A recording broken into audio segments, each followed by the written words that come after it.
Hi, tonight we're going to talk about the most valuable things in the Middle Ages and why they mattered so much to the people who lived back then.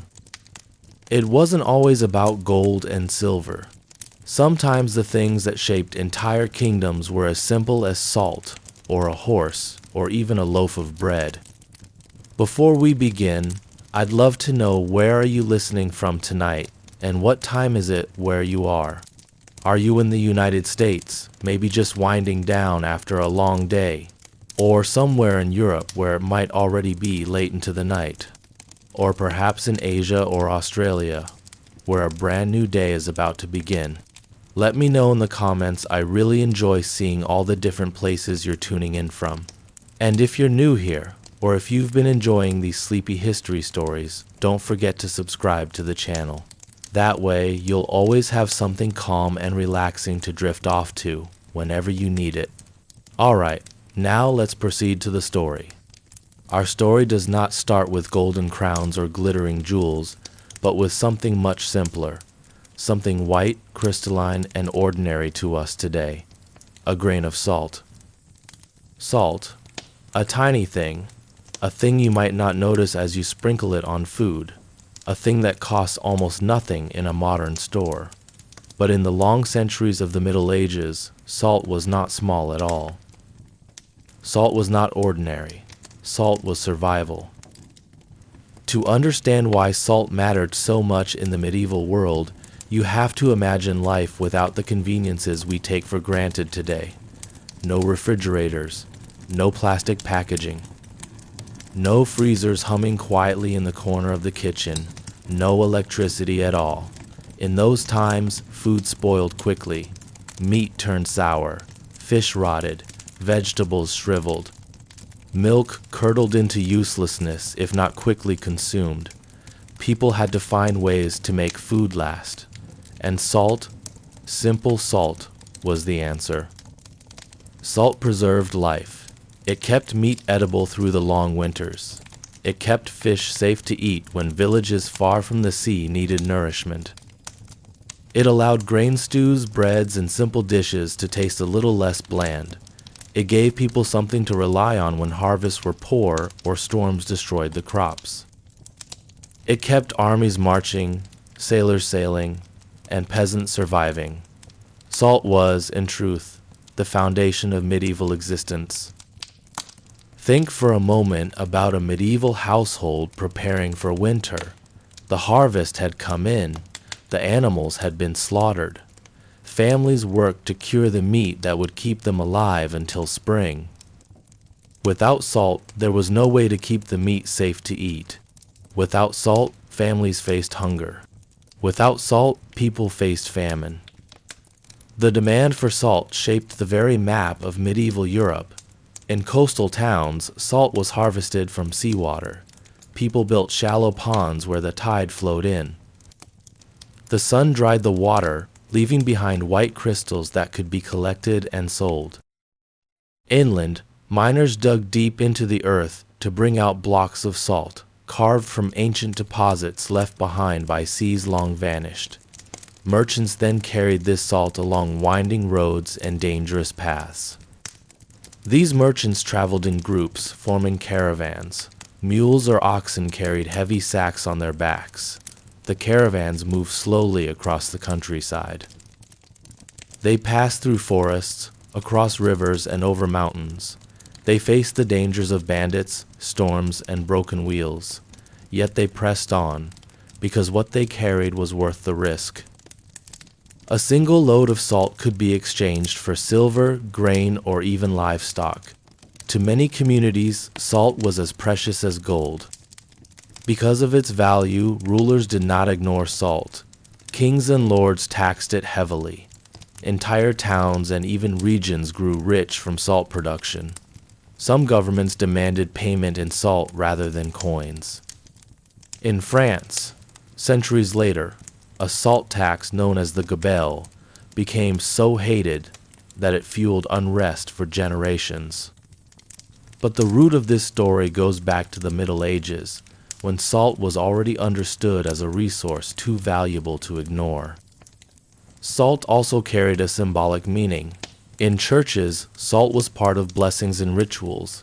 Priests used it in ceremonies to represent purity and protection. In homes, people believed salt kept away evil. To place salt at the threshold of a doorway was to keep danger outside. At the table, salt meant hospitality. A small dish of it, called a salt cellar, might sit before the lord of the manor during a feast. To be seated above or below the salt was to know your status in the hall. High-ranking guests sat near the salt, close to the lord. Lower-ranking guests sat further away. Something so small as a dish of salt carried weight in deciding where a man or woman belonged in the order of society. Superstition clung to salt as well. To spill it was seen as unlucky. People whispered that spilled salt invited misfortune, unless some was tossed over the shoulder to ward it off. Though the exact origin of that belief is debated, it reflects the deep sense that salt was not just a mineral. It was something almost sacred, something not to be wasted. Salt even shaped language. The word salary comes from the Latin salarium, a payment once given partly in salt. To call someone worth their salt was to say they had value, that they earned their keep. These traces of meaning lingered into the medieval world, where salt was always tied to wealth, status, and survival. Imagine a medieval kitchen. The walls are of timber, darkened by smoke from a hearth that burns almost constantly. Meat hangs from wooden beams, rubbed with salt, slowly curing in the air. Clay pots of salted fish line the shelves. A wooden bowl of white crystals sits on the table, carefully guarded, used sparingly, because to use too much would be wasteful. In such a kitchen, salt was not casual. It was deliberate. Now imagine a medieval market. Farmers arrive from the countryside with carts of vegetables and grain. Hunters bring game. Fishermen carry baskets of their catch. And there, among them, a merchant arrives with sacks of salt. People gather quickly. Coins clink. Chickens are exchanged. Grain is weighed, all for salt. It passes from hand to hand, small amounts traded carefully, each grain holding meaning. Picture too the caravans, a line of pack animals trudging through the countryside, their loads swaying with each step. Guards walk alongside, spears in hand, eyes alert. The caravan master keeps count of the sacks, knowing each one is worth a fortune. As night falls, they camp by the roadside. A fire is lit. Bread is shared. But the salt stays close, never far from watchful eyes. It is guarded like treasure, because it is treasure. In castles, salt was displayed as a sign of wealth. At a noble feast, platters of roasted meat covered the tables. Bread was passed, wine was poured, and a gleaming salt cellar was set before the Lord. To be offered salt at such a feast was to be honored. To be denied salt was an insult. It was a quiet language of etiquette, understood by all who dined in the hall. In towns built on salt production, life revolved around the harvest. In places where salt was drawn from the sea, families worked in the salt pans, guiding water, raking crystals, gathering the mineral that would sustain them.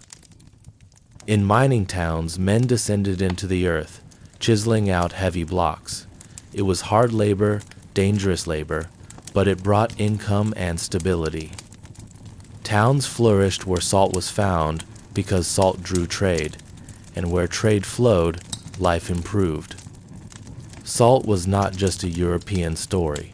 Across the world, in Africa, great caravans crossed the desert, carrying salt from the Sahara to distant markets. In Asia, salt was part of empires and economies, its production tightly controlled by rulers. Though our focus rests on the medieval European world, it is worth remembering that salt connected cultures across continents. It was a universal treasure, valued by all who depended on it. The importance of salt can also be felt in times of scarcity. Imagine a village where the salt supply runs low. meat begins to spoil. Fish cannot be preserved. Families look at their dwindling supplies with fear. Winter is coming, and without salt, there will be hunger. In such moments, salt was not abstract wealth. It was the difference between life and death. When armies marched, salt marched with them. Soldiers needed food that lasted, and salt made it possible. When ships sailed, salt kept provisions from rotting. Salt traveled on the backs of mules, in the hulls of ships, along the dusty roads of Europe, always moving, always needed. And so, as we drift through this first chapter of our journey, we can see how something so small was, in truth, immense. Salt was everywhere, shaping daily life, shaping trade, shaping the very order of society. It was food, it was money, it was symbol, it was superstition, it was faith, it was survival. To us today, salt is an afterthought. It rests quietly in shakers on every table. It is bought in large bags for a few coins. It is scattered freely. But to a medieval mind, salt was treasure. It was guarded, it was taxed, it was revered. Close your eyes now and imagine a handful of white grains resting in your palm. Feel their rough edges. Think of the journeys they have taken, from the sea, from the mine, from the caravan road. Think of the lives they sustained, the feasts they flavored, the winters they endured. This was the weight of salt, not measured only in sacks or in silver, but in the beating hearts of men, women, and children who depended on it. A mineral, yes, but also a memory of survival. And so our story begins not with a crown or a castle, not with a sword or a jewel, but with salt, the quiet treasure of the Middle Ages, the invisible foundation of life. A reminder that sometimes the most valuable things are not the most glamorous, but the most essential. Salt mattered, salt endured, salt defined the medieval world. And as we continue deeper into our journey, we carry it with us, the first of many treasures that tell the story of what people truly valued in the long centuries of the Middle Ages. When we leave behind the white grains of salt, we step into the wide open spaces of the medieval countryside. And here, in the endless stretch of fields, pastures, and woods, we discover the second great treasure of the Middle Ages, the value of land. In the medieval world, land was wealth. Land was power. Land was life. To own land meant to control food, resources, and people. To be without land meant dependence, struggle, and vulnerability. In many ways, the entire structure of the medieval age rested on this one thing: land. Imagine standing in a medieval village at dawn. The mist lies low across the fields. A rooster calls from somewhere behind the thatched cottages. Slowly, peasants begin to emerge from their homes, carrying tools of wood and iron. They walk toward the fields, their breath clouding in the cool morning air. Their lives are tied to the soil beneath their feet. From it comes the grain that feeds them. From it comes the straw for their roofs, the fodder for their animals, the small surplus that can be sold at market. Without the land, they have nothing. For the noble who owns the land, its value is even greater. It is not just food, it is authority.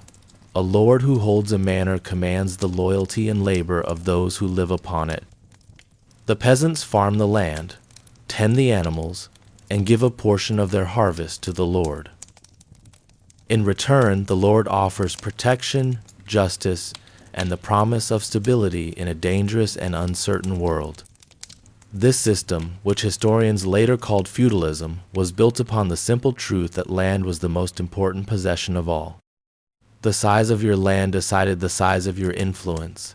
A small manor meant local power. A vast estate meant regional control. Dukes and counts measured their prestige by the number of acres they held. Kings, at the top of the order, ruled because they claimed ultimate authority over the land of the realm. To be granted land by a king was to be granted wealth and honor. To lose land was to lose everything. But the land was not only a symbol of political power, it was also the daily bread of ordinary people. Fields of barley and wheat stretched outward from every village. Crops rose and fell with the seasons. Oxen pulled heavy plows across the soil. Women gleaned the leftover stalks after harvest. Children chased crows away from the grain. The rhythm of life followed the rhythm of the fields. Planting in spring, growing in summer, harvest in autumn, hunger in winter if the land did not give enough. The medieval calendar itself was shaped by the land. Feast days marked planting and harvest. Festivals celebrated the cycles of growth. Religion intertwined with agriculture, as prayers and blessings were offered to ensure fertile soil and abundant crops. When the harvest failed, famine followed. When the land was generous, people thrived. The soil decided the fate of families, villages, and even kingdoms. Think of a peasant family living in a single-room cottage. Their lives revolved around the strips of land they were allowed to farm. They planted their seeds carefully, knowing that a bad season meant hunger. They worked from dawn to dusk, weeding, hoeing, gathering, storing. Their children learned early that survival depended on the soil. The land demanded everything, and in return it gave just enough to keep them alive. Now think of the noble who owned the manor. He sat in a hall of timber or stone, perhaps with a fire crackling in the hearth. On his table rested bread baked from the grain of his fields, meat from the animals raised on his pastures, wine or ale brewed from what grew on his lands. His wealth was not in coins but in acres. When he called his men to war, he offered them land as reward. When he pledged loyalty to a king, he offered land as proof of his strength. His life, his power, and his legacy were measured in soil. The medieval economy was deeply tied to the land. Markets and towns grew where fertile land supported farmers. Surpluses were sold, traded, and taxed. Without productive land, towns could not flourish. Without fertile soil, trade routes faltered. The wealth of cities like Paris or London was built on the backs of farmers tilling the soil in the surrounding countryside. There is also another side to the value of land. The forests, meadows, and rivers it held were just as important as the tilled fields. Forests provided timber for houses, firewood for cooking, and game for hunting. Meadows gave hay to feed animals through the winter. Rivers gave fish, water for mills, and roots for trade. All of it was part of the land, and all of it mattered. To hold land was to hold all these resources. Of course, the distribution of land was never equal. A few men and women held vast estates. Many more had nothing but the right to work a strip of soil that belonged to someone else. The inequality of land ownership shaped the medieval world as much as its abundance. Rebellions often rose from disputes over land. Wars were fought to seize or defend it. Borders shifted when kings claimed more territory. Land was always at the center of struggle. We can see this in the way medieval kings rewarded their followers. A knight who fought bravely might be granted a manor. A noble family loyal to the crown might be given wide estates. A church, with its bishops and abbots, might be endowed with rich farmland to support its abbeys and monasteries. Land was the currency of politics, it was the coin of loyalty, it was the prize of war. When famine struck, land revealed its true power. A poor harvest meant empty granaries. Families sold what little they owned to buy grain. Entire villages suffered when the soil gave too little. The Great Famine of the early 14th century showed this cruel reality. Heavy rains, crop failures, and disease among livestock led to years of hunger. Millions suffered, and many died. All because the land, for a time, failed to yield enough. Religion once again tied itself to the land in such moments. Prayers were offered. Processions marched through fields. Churches rang their bells in hope of better weather. People saw the fertility of the soil as connected to divine favor. To own land was to hold not only wealth but also responsibility, for its harvest was believed to be a gift from God. The rhythms of medieval life remind us how much depended on the fields. Imagine again the cycle of a single year. Springtime, when plows cut furrows into damp earth, seeds carefully placed, prayers whispered. Summer, when the fields turned green and golden, peasants working under the hot sun, fearing storms or droughts. Autumn, when the harvest began, sickles cutting, sheaves stacked, barns filled. Winter, when the fields lay bare and silent, while families lived on what they had managed to store. This cycle repeated endlessly, generation after generation, each family bound to the land. The value of land was not only material but emotional. Families lived on the same plots for centuries. Boundaries were marked by hedges, streams, and stones. Stories were tied to the soil. Ancestors were buried in the churchyard nearby. The land was more than property. It was memory. It was identity. To lose land was to lose a place in the world. When we think of medieval castles, cathedrals, and battles, it is easy to forget that all of them rested on the quiet work of the fields. Without the grain, there was no bread for the mason, no ale for the carpenter, no meat for the knight. Without the harvest, there was no feast in the hall, no trade in the town, no coin in the treasury. Land made all things possible. Even today, traces of this truth remain. Old field patterns can still be seen in the countryside. Stone walls and hedgerows still mark boundaries set in medieval times. Villages still stand where fertile soil supported life centuries ago. The weight of land has never fully disappeared. And so, in this second chapter of our journey through the treasures of the Middle Ages, we see how the value of land stretched far beyond soil and crops. It was power. It was memory. It was survival. Salt may have preserved life, but land gave life in the first place. Close your eyes now and imagine the wide fields stretching into the horizon. Hear the rustle of grain in the wind. Feel the soil underfoot, damp and rich, waiting for seed. Picture the peasants at work, the oxen pulling the plow, the Lord watching from his hall, all of them bound to the land, all of them dependent on it, all of them shaped by it. Land was the great treasure of the Middle Ages, a treasure measured not in glitter but in acres, not in coins but in harvests, not in jewels but in soil. A treasure that fed the body, defined the social order, and wrote the story of life for centuries. This was the value of land and fields, the second of the great treasures of the medieval world, the foundation upon which so much else depended. Silk, a single word that carried with it centuries of wonder, mystery, and longing.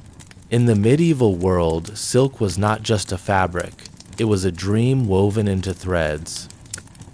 To touch it was to touch something that seemed almost otherworldly, something that belonged not to the rough hands of farmers or soldiers, but to the delicate fingertips of kings, queens, bishops, and merchants who had managed to carve their names into the upper ranks of society. If salt was the lifeblood of survival, and spices were the flavor of luxury, then silk was the very skin of elegance. In the dim glow of medieval halls, where flickering torches cast long, uneven shadows, silk stood out as a marvel.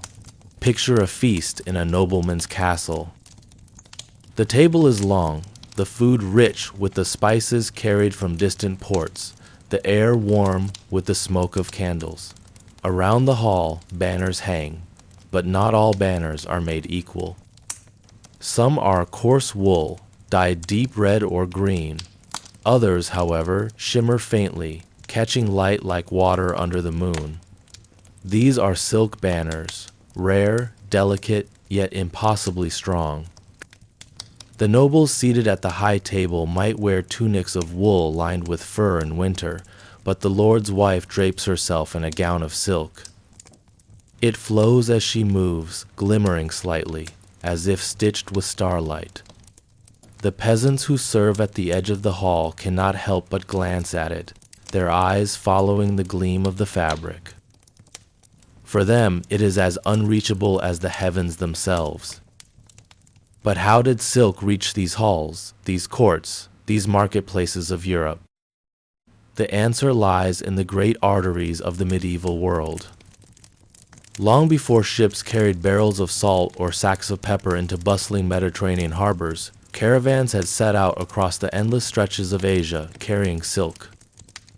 The Silk Road, as we call it now, was not one single road but a vast network, threading its way across deserts, mountains, and plains. From the mulberry groves of China, where silkworms spun their cocoons in silence, the delicate threads were drawn, spun, and woven into cloth finer than any other.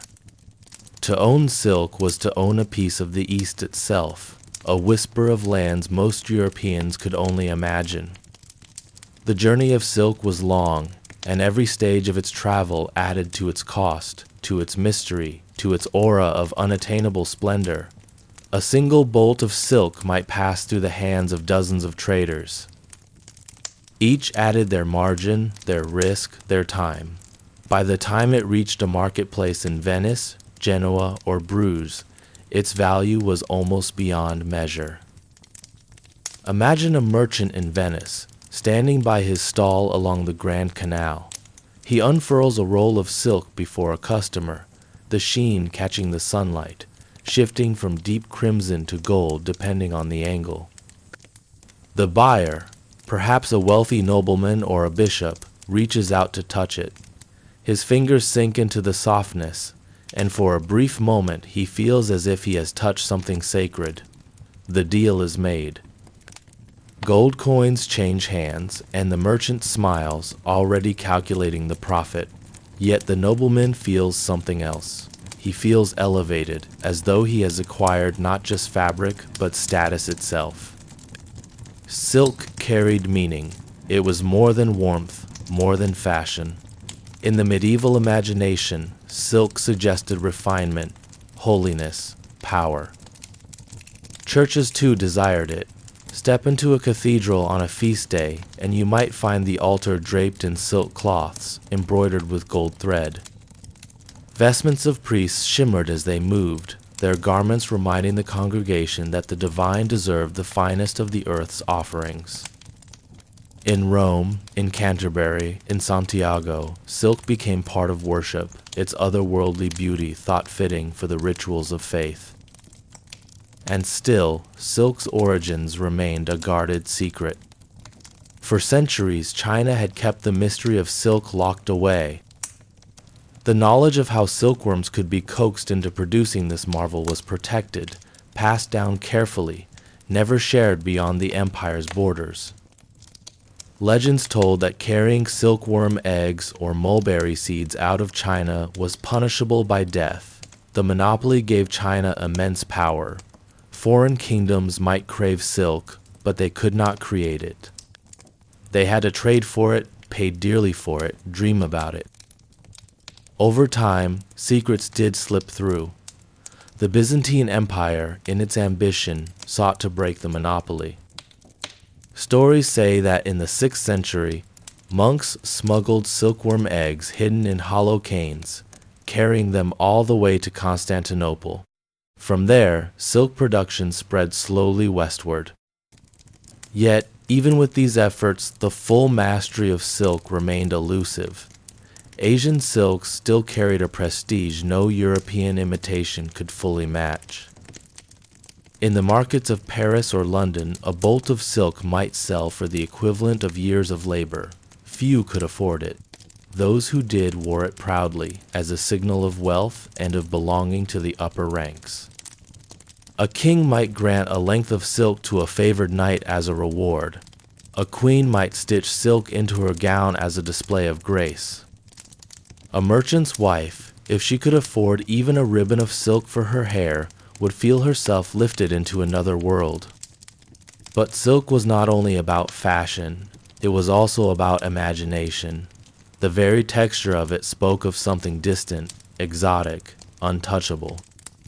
Just as spices carried the taste of faraway lands, silk carried their touch. To wear it was to wrap oneself in a story of distant deserts, bustling caravans, and ships sailing across unknown seas. Imagine again the peasants in a village gathering for a fair.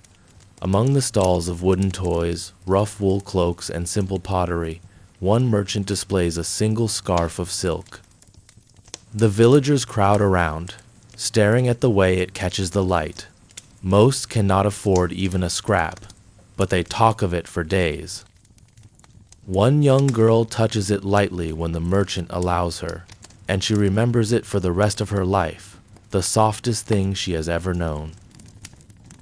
The medieval world was full of roughness: stone floors, coarse tunics, wooden spoons, iron tools.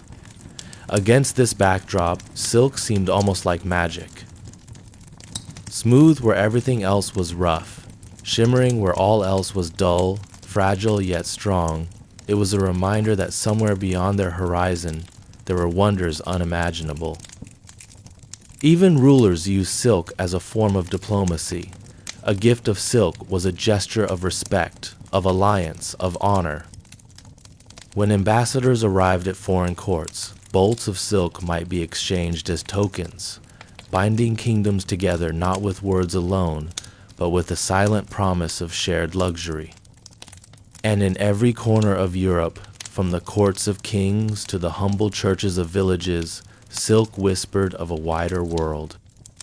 As night fell across medieval towns, the people wrapped themselves in wool blankets, their homes lit by flickering rushlights. Yet in the castles and palaces, silk curtains rustled faintly in the evening breeze, and silk gowns swept across stone floors. In those threads, spun first by silent worms, carried across thousands of miles, traded through countless hands, lay the dreams of a civilization. Silk was the touch of another world, draped gently across the shoulders of medieval Europe. And so, as we follow the medieval road of treasures, we see how each thread, each grain, each spice carried with it more than its material worth. Salt preserved life. Spices delighted the tongue. But silk stirred the imagination. It wrapped the medieval dream in shimmering folds, a reminder that even in a world of mud and stone, there could be beauty as soft and bright as starlight. Gold has always caught the human eye. Even in the quiet, dimly lit world of the Middle Ages, where candles and oil lamps flickered in stone halls, the soft gleam of gold held a meaning far deeper than its surface glow. For medieval people, gold was not just a beautiful metal. It was a measure of wealth, a reflection of power, and often a visible reminder of the divine. Its worth stretched across kingdoms, cathedrals, and battlefields, shaping lives and destinies in ways that were both subtle and immense.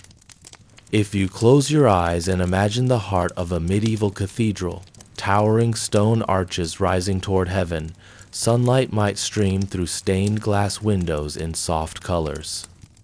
Now picture that same light catching on a golden chalice resting on the altar. To the eyes of worshippers, it would have seemed almost as if the cup itself radiated heaven's light. This was the power of gold. Not only was it rare and difficult to mine, but it could hold meaning far greater than the simple fact of its beauty. Gold was considered incorruptible. Unlike iron that rusted or copper that dulled, gold did not tarnish.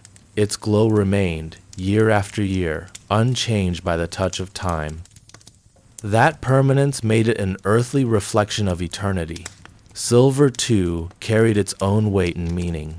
Though more common than gold, it held its place in the daily transactions of medieval life. Silver coins exchanged hands in markets, in guild halls, and in taverns. For most people, silver was the more familiar companion, while gold was reserved for kings, bishops, and treasures locked behind iron doors. But why did these metals matter so much in the Middle Ages, perhaps more than in other times? The answer lies partly in scarcity. Mining was difficult and dangerous, requiring men to descend into dark tunnels with only torches to light their way. Tools were crude, and collapses were frequent. Each ounce of gold or silver that reached the surface carried the weight of human labor and often the risk of human lives. This made both metals precious far beyond their shine.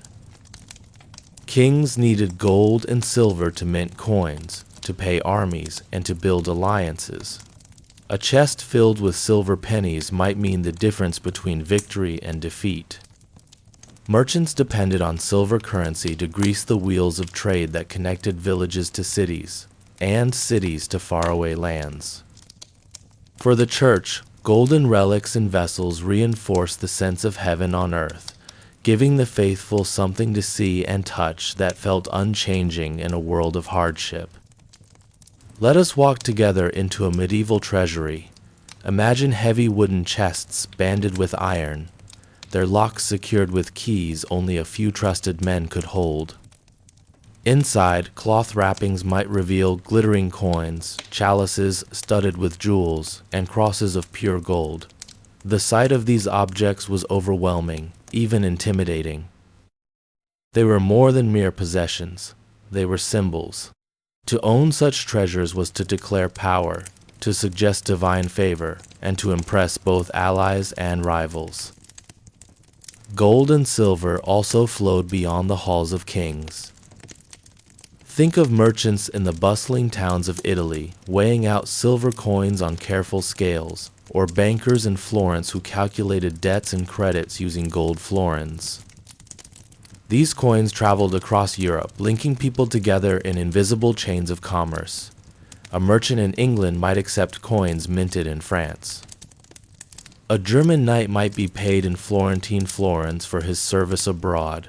Gold and silver were the language of trust, spoken without words, understood across borders. In everyday life, however, silver was often the touchstone. Most peasants and townsfolk might never touch gold in their lifetimes, but silver coins were real and practical. With a silver penny, one could buy bread, ale, or cloth. It was the coin that rang in the marketplace, the piece that slipped into the hands of a baker or a brewer. To many, silver was as essential as grain, a measure of security and survival. Still, beyond trade and wealth, there was the emotional weight of gold and silver. They were not just things to spend or hoard, they carried stories. A knight might wear a ring of gold given by his lord as a mark of loyalty. A bride might carry a silver brooch passed down through generations. A golden crown, placed upon the head of a king at his coronation, bound him not just to his people, but to a sacred duty. The meaning of these metals was woven into the very fabric of medieval identity.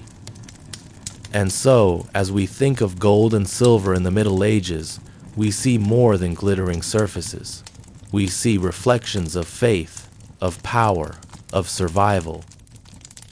Each coin, each ornament, each treasure was a piece of a much larger story.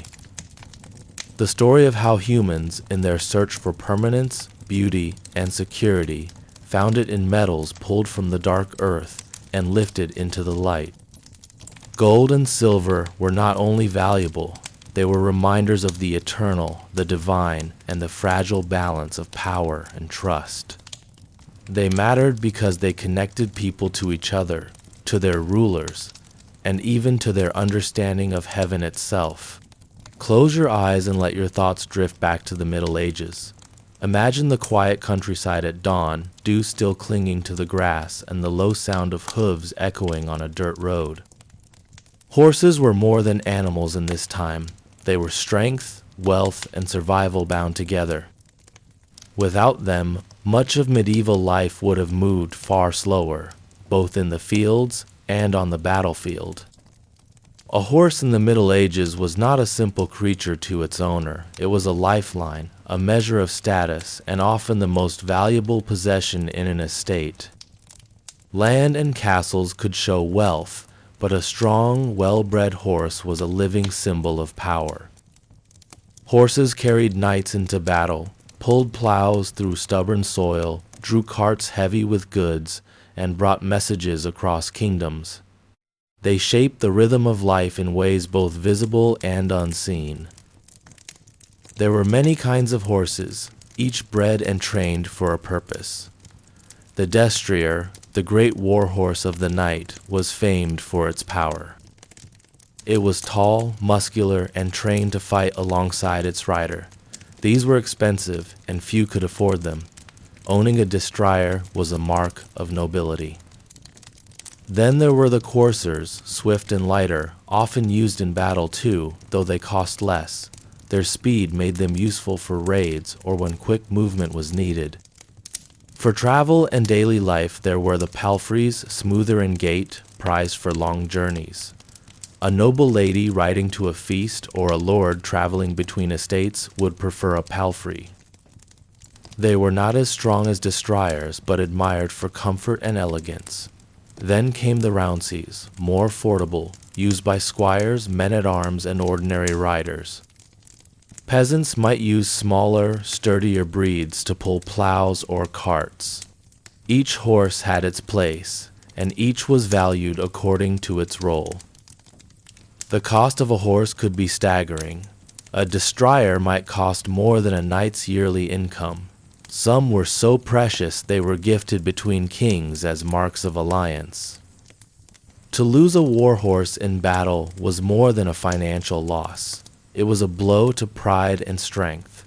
Even for farmers, a good plow horse was the difference between enough harvest and hunger. Horses, in their many forms, touched every layer of society. In war, horses were indispensable. A knight mounted on a destrier became a force of nature, trained to charge through lines, to trample, to bite, and to kick. These animals were partners in combat. The bond between knight and horse was often deep. They trained together, trusted each other, and in the chaos of battle, survival depended on that bond. Horses carried not only men, but also armor, lances, and the heavy weight of banners and supplies. In peace, horses remained vital. A horse could pull a wagon full of grain to market or carry wool across country roads. They were the backbone of trade and communication. Messengers on horseback brought orders from kings, warnings of invasions, or news of births and deaths.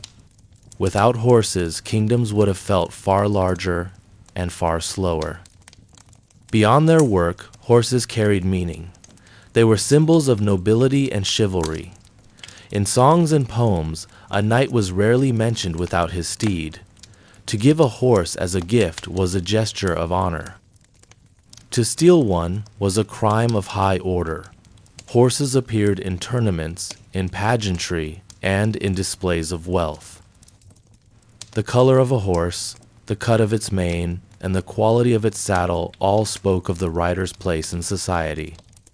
Even in religion, horses had meaning. They were mentioned in stories of saints, in visions, and in allegories of battle between good and evil. White horses often symbolized purity and divine purpose, while dark ones could represent strength or doom. To the medieval mind, horses were woven into the very fabric of how the world was seen and understood. The care of a horse was no small task. Stables had to be kept clean, feed had to be stored, and grooms had to work long hours brushing coats and tending hooves. Horses needed hay, oats, and pasture. They needed shoes nailed by skilled farriers, saddles crafted by leather workers, and bridles carefully made. An estate with many horses was also one with many workers dedicated to their care. For common folk, horses were often out of reach. A farmer might own a single plow horse or even share one with neighbors. Sometimes oxen were more common because they were cheaper and could work longer hours. Still, when a farmer did have a horse, it was a treasured partner. It made fields easier to till, made markets easier to reach, and lightened the burden of daily labor. Horses also shaped culture in more subtle ways. Festivals often featured races or displays of horsemanship. Boys learned to ride at an early age if their families could afford it. Hunting parties relied on trained horses to move through forests and fields. Even stories told in the hearth-lit evenings often featured heroes mounted on noble steeds, setting out on quests. The breeding of horses was a craft of patience. Strong stallions and swift mares were chosen with care, for the hope of foals that would grow into valuable animals.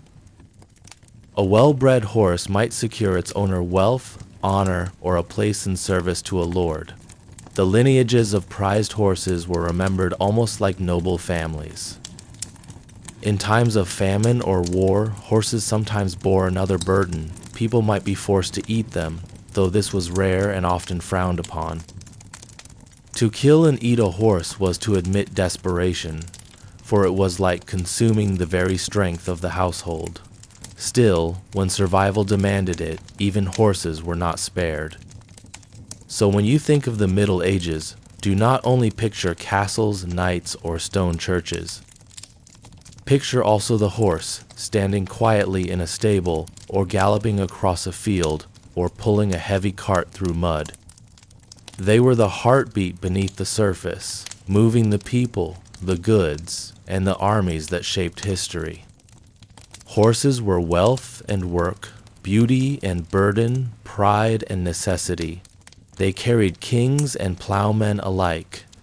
They were symbols of glory in battle and partners in the grind of everyday life.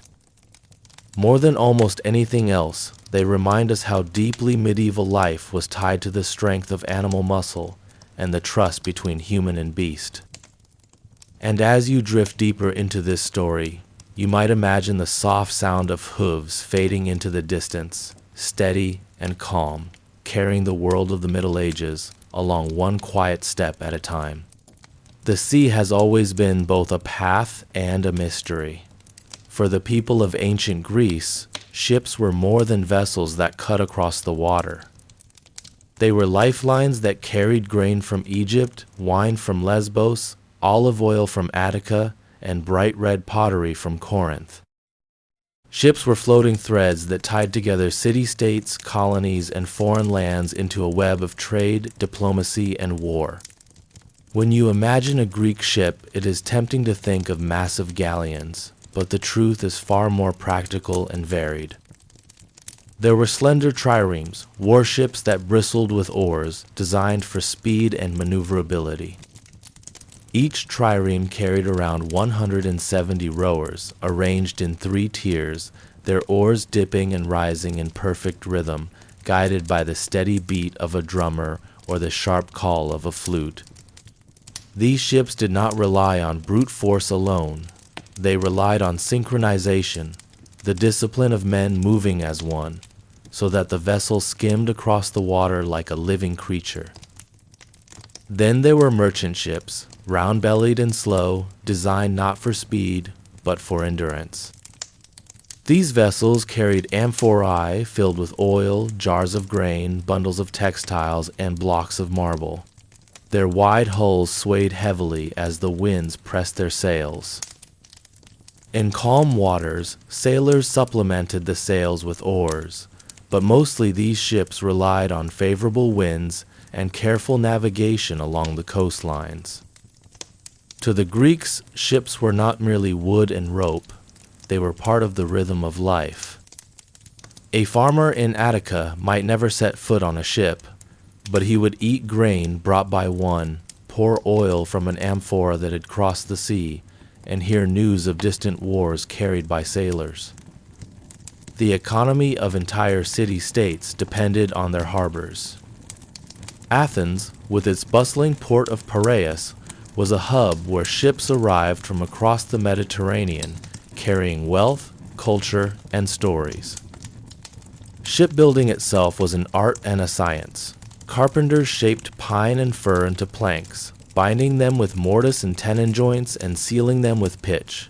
Hemp and flax were twisted into ropes. Leather was soaked, stretched, and used to fasten sails. The mast rose like the spine of a great beast, and when the ship finally touched water, there was a ritual of blessing, a hope that Poseidon would grant fair winds and safe returns. Religion wove itself into the fabric of ships. Before voyages, sailors prayed at shrines, poured libations, and carried charms for protection. Some ships bore eyes painted on their prows, wide and watchful, to help them see their way across uncertain waters. To board a ship was to step into the unknown, for the sea was both generous and merciless. One day it would carry a man safely to Rhodes, the next it might swallow his vessel without trace. War and trade blurred together on these waters. A trireme might serve as a vessel of war one season, patrolling coastlines or clashing in naval battles, and then in calmer years might be fitted to carry cargo. The same harbors that saw merchants haggling over prices also watched soldiers boarding ships to distant campaigns. To control the sea was to control survival itself. The symbolic power of ships cannot be overlooked. They appeared in poetry and art, in tales of Odysseus drifting across the wine-dark sea, of Jason chasing the golden fleece aboard the Argo, of fleets launching for Troy. These myths gave ships a sacred place in memory, transforming them into vessels not only of wood but of destiny. A ship was a stage for the human struggle against fate, against storms, against time itself. Daily life along the coasts revolved around these vessels. Fishermen relied on small boats, hauling in nets heavy with catch. Sailors trained their bodies for the exhausting rhythm of rowing.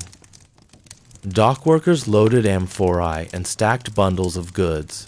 Traders counted coins, argued over prices, and made promises of delivery.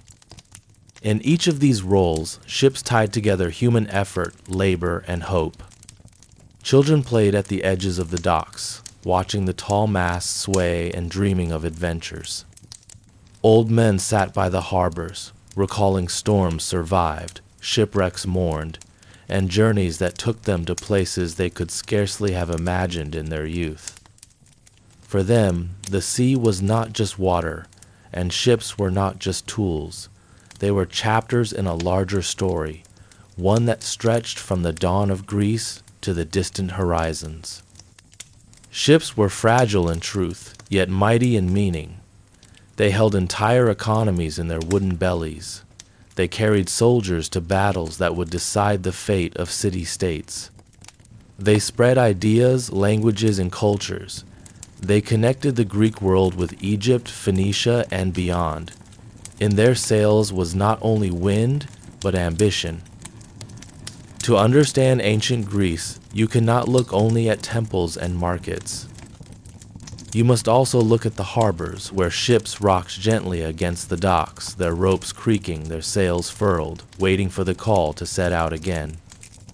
You must listen to the sound of oars dipping into water, to the songs of rowers, to the groaning timbers of vessels under strain. You must see how the people of Greece entrusted their survival, their wealth, and their myths to the power of ships. And when the sun set on a harbor, the ships at anchor turned into silhouettes, black shapes rocking against the orange sea, while sailors told stories under the glow of lanterns. Stories of storms, of pirates, of distant lands, of gods glimpsed on lonely horizons. For as long as the ships sailed, the sea remained both a danger and a promise, a vast and restless mirror of human endeavor. Knowledge in the medieval world was never just a collection of facts, nor was it a neat shelf of books as one might picture today. It was something living, fragile, and precious. It existed not only in manuscripts bound in leather, but also in the voices of elders, the gestures of craftsmen, and the half-remembered prayers whispered by mothers to their children at night. Knowledge was often more fragile than gold, because while gold could be buried, guarded, or locked in a chest, a word unspoken, a lesson unpassed, could vanish forever. In this world where parchment was dear, and ink had to be prepared by hand, what was remembered was survival, and what was forgotten could mean peril. In the monasteries, the careful copying of texts carried knowledge forward, one line at a time, by the slow hand of a scribe hunched over a desk by candlelight. Imagine the flickering flame, the smell of ink made from oak galls, and the deliberate strokes forming letters that were already centuries old. To write was not just to preserve it, was an act of devotion, a kind of prayer in itself. Each book was a monument, built not of stone but of labor, patience, and reverence. Monks believed they were not only copying words, but carrying wisdom across the chasm of time, as if keeping a flame alive through long winters. But books were not the only vessels of knowledge. The oral world was equally rich. A village blacksmith, whose craft had been handed down through generations, knew more than he could ever write. His hammer strokes contained memory. His anvil rang with tradition. A midwife, who had never held a quill in her life, carried in her hands the lives of women and infants, knowledge gathered from countless births, remedies whispered in secrecy, herbs gathered in fields at dawn. Even shepherds, moving slowly with their flocks, held in their memory the lay of the land, the times of migration, the dangers of wolves, and the subtle signs of the weather that could not be written down. Knowledge in this world was never evenly spread. The learned clergy in towns might have access to Aristotle or Augustine, while peasants in the fields might only know the cycle of planting and harvest. Yet both forms of knowledge had weight and dignity. A farmer's calendar of the soil was as vital as a monk's calendar of saints' days, for both structured time, both gave shape to life, both reminded people that they were part of something larger. The symbolic importance of knowledge cannot be overstated. In sermons, wisdom was likened to light, ignorance to darkness. To learn was to step into brightness, and to remain ignorant was to stumble in the shadows. And yet, medieval people also knew that too much knowledge could be dangerous. There were stories of scholars who delved too deeply into forbidden texts, of alchemists who pursued secrets best left untouched, of heretics whose new interpretations of Scripture threatened the unity of the Church. Knowledge was light, yes, but it could also burn. It was sacred, powerful, and often guarded. Schools began to grow, first attached to cathedrals, where boys learned Latin so they could read Scripture and law. Over time, these schools blossomed into universities Bologna, Paris, Oxford, where scholars argued over philosophy, theology, law, and medicine. Here, knowledge was debated in crowded halls, voices echoing off stone walls. Students sat with wax tablets, scratching notes as masters lectured from memory. The disputations were lively, sometimes heated, yet always grounded in the belief that to seek truth was to approach the divine, to learn was to climb closer to God. But outside those halls, knowledge remained practical and immediate. How to plow straight furrows, how to cure salted meat so it lasted through winter, how to weave cloth strong enough to endure years of wear. This knowledge did not have books. It lived in hands, in repetition, in apprenticeship. The apprentice learned by watching, by trying, by failing, until his hands could move as his master's did. The loom, the plow, the forge, all were classrooms in their own right.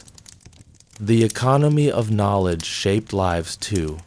A literate clerk could find employment in a lord's household, drafting letters and keeping accounts. A healer with a reputation for cures might be called from village to village.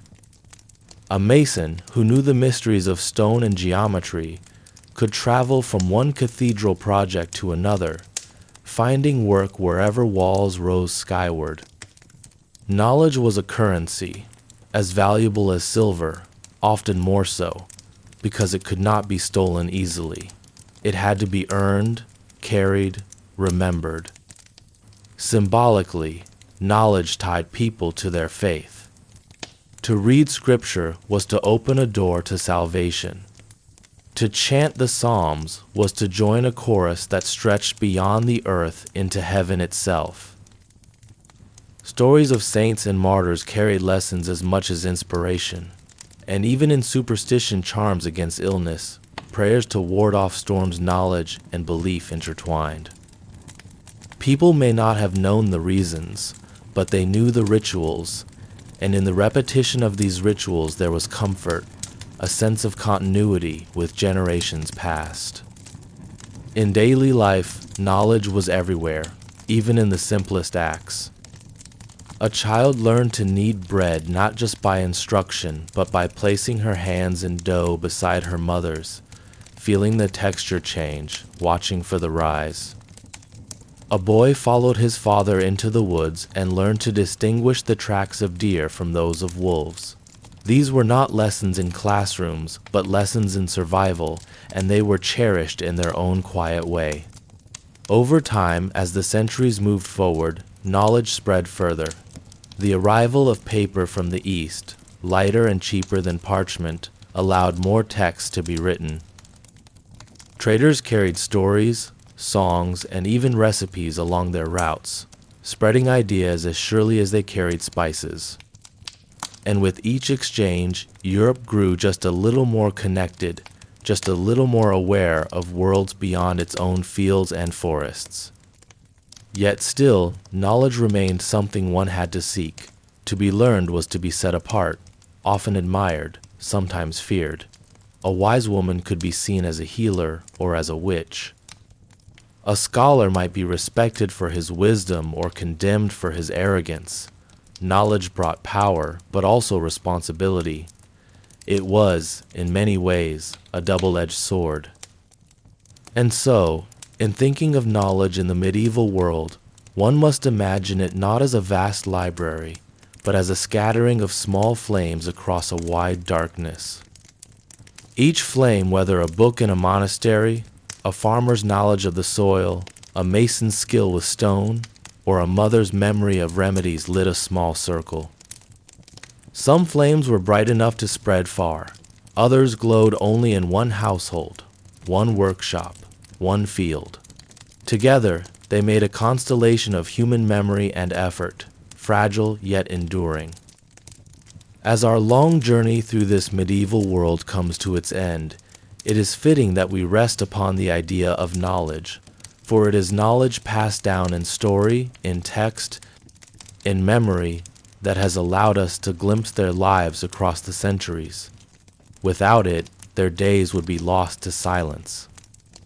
With it, even in fragments, we may walk beside them again, see their tools, hear their prayers, taste their bread, and feel, for a moment, the rhythm of their world. And now, dear listener, as you let these thoughts settle, allow the quiet cadence of history to carry you into rest. Knowledge, like sleep, restores us. It humbles us, reminding us that we are always part of a longer story, one that began before us and will continue long after. Close your eyes, let the medieval world fade gently from your mind, and drift into the stillness of the present. Thank you for walking this long path with me, step by step, hour by hour, through fields and halls, over stone streets, and under vaulted ceilings. If you found peace in this journey, if the gentle turning of history's pages has helped you rest, I invite you to join me again. Subscribe, so that the next time you seek calm, you may return, and together we may wander quietly once more through the past. Until then, may your sleep be deep, your dreams gentle, and your spirit at ease.